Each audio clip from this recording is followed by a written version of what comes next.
5, 4, 3, 2. Good evening, fellow patriots, journalists, and to all of America. Before me, I have an issue which is more alive and consuming now than ever. A debate that remains controversial after almost 30 years. The question that has been set is this: should there be more restrictions on the current process of purchasing a gun? In order to discuss this question, there's a series of facts which worth mentioning to put us all on the same page. According to studies, and I quote, it has been estimated that U.S. civilians own 270 to 310 million firearms, and that 37 to 42% of the households in the country have at least one gun.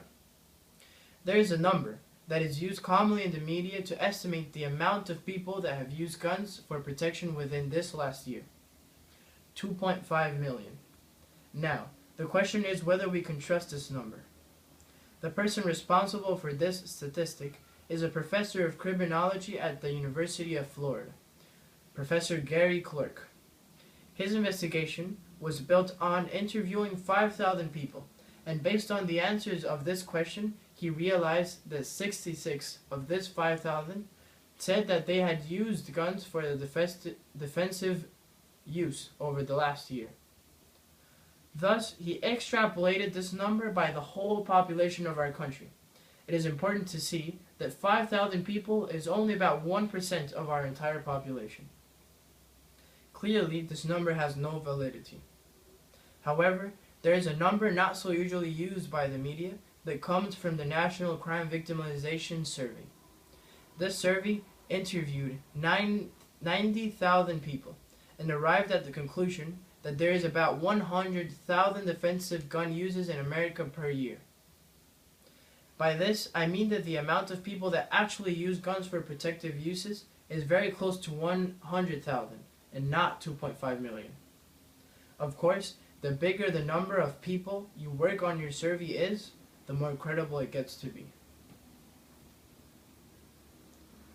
Another thing that I believe all of us must have clear is the fact that by viewing this survey, we realized that from all of the people that said that they have used guns for protection, more than 80% also said that they were the only ones with a gun on the situation.